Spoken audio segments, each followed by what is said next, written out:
आप सबको मेरा प्रणाम, नमस्कार, गुड मॉर्निंग, आदाब, जो भी जिस भी समय आप इस वीडियो को देख रहे हैं।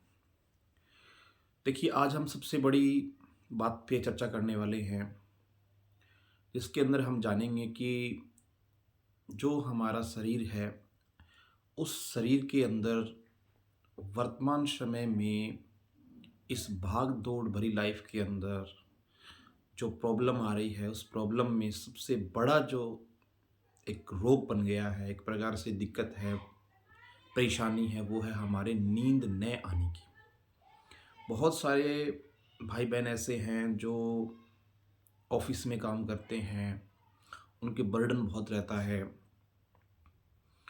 चिंता में, तनाव में रहते हैं। कभी घर की टेंशन हो गई, कभी ऑफ़िस की हो गई, कभी बॉस की हो गई। बहुत ज़्यादा दिक्कत आती है। कई ऐसे माताएँ-बहनें भी हैं, जो घर के काम में बिज़ी रहती है, साथ में ऑफ़िस का काम भी सँभालती है, तो ये एक आम बात हो गई है। और सबसे बड़ी अगर मैं अगर बात करूँ इसमें कि भई सबसे बड़ा जो अहम रोल है वो नींद ना आने के पीछे कहीं न कहीं सोशल मीडिया भी मैं उनको ज़िम्मेदार मानता हूँ।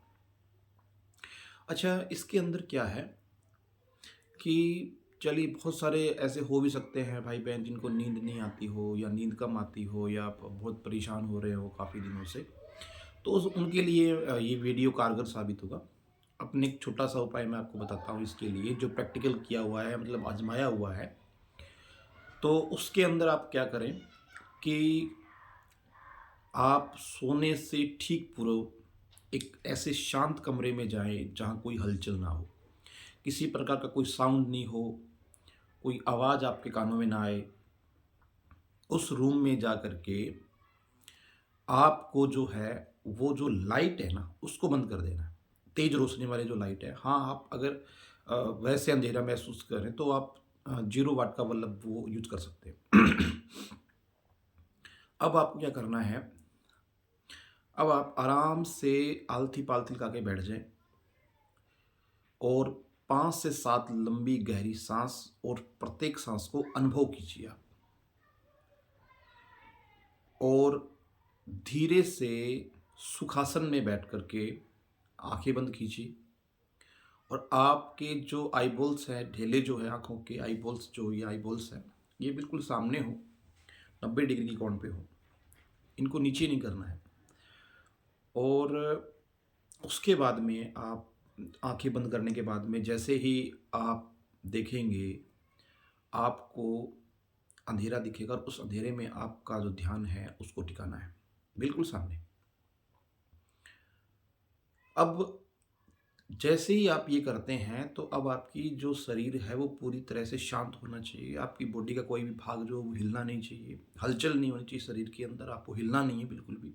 आराम से बैठ जाएँ, तनाव ना लें, शरीर को तान के ना बैठें। अब क्या करना है आपको, अब आप जो भी विचार आपके माइंड में आ रहे हैं, चाहे वो घर से रिलेटेड है, चाहे वो ऑफ़िस से रिलेटेड है, केवल आप उनको देखिए, क्या कौन-कौन से विचार चल रहे हैं, कैसे-कैसे चल रहे हैं। और आप पाएँगे कि जैसे ही आप ये काम करने लग जाते हैं, तो तुरंत बहुत सारे विचार आपके माइंड में चलते रहेंगे, आएँगे, जाएँगे, आएँगे, जाएँगे। आपको किसी भी विचार में फँसना नहीं है। आपको केवल क्या करना है कि जो भी विचार आ रहे हैं, उनके अंदर आपको देखना है उनको। केवल किस प्रकार से विचार आया, वो क्या-क्या कर रहा है, उसकी कहाँ-कहाँ वो सोच लेके जा रहा है हमारी, कहाँ से सोच फिर वापस आ रही है, इन सब के बारे में देखना है आपको। और उसके बाद में वो विचार एक आया, जैसे ही आप उसके ऊपर ध्यान दे रहे हैं, ध्यान का मतलब ये नहीं कि आप उसमें इन्वॉल्व हो रहे हैं। अगर आप इन्वॉल्व होंगे तो आपका मन शांत नहीं हो पाएगा। आपको इन्वॉल्व नहीं होना है, आपको केवल उसको देखना है, एक विचार आ रहा है, जा रहा है, कैसे-कैसे हमारी सोच कैसे-कैसे उस विचार को लेकर के बदल रही है, कभी नेगेटिव हो रही है, कभी पॉजिटिव हो रही है। केवल उसको देखना है, फिर दूसरा विचार आएगा, फिर तीसरा आएगा। केवल आप उनको मतलब देखते रहिए। जैसे ही आप ये काम करते हैं, तो आपका जो माइंड है, वो डीपली जो है, वो बहुत रिलैक्स महसूस करेगा क्योंकि वो विचार आपको परेशान नहीं कर रहे हैं, आप केवल उनको देख रहे हैं। ठीक है? जैसे एक सीसीटीवी कैमरा होता है वो चीज़ों को केवल देखता है, रिकॉर्ड करता है। जो घटना हो रही है उस सीसीटीवी कैमरे पे उसका कोई प्रभाव नहीं पड़ता। वो केवल उसको रिकॉर्ड करता है, चाहे वो घटना अच्छी हो रही हो, चाहे बुरी हो रही हो। तो ऐसा ही अपने को करना है कि जो भी चीज़ माइंड के अंदर चल रही है, उनको केवल आपको देखना है, उसके अंदर इन्वॉल्व नहीं होना है। तो ये काम अगर आप करेंगे, तो बेहतर तरीके से आप ये देख पाएँगे कि आपका जो माइंड है, वो बहुत ही जल्दी रिलैक्स हो गया है और अब आपको नींद आने के चांसेस 99% जो बढ़ जाएँगी। तो ऐसा करके देखिए, यदि किसी भाई-बहन को कोई समस्या आ रही हो इस मामले में, तो आप कमेंट कर सकते हैं। मैं आपकी पूरी सहायता करने का प्रयास करूँगा। तब तक खुश रहें, सुरक्षित रहें। जय हिंद।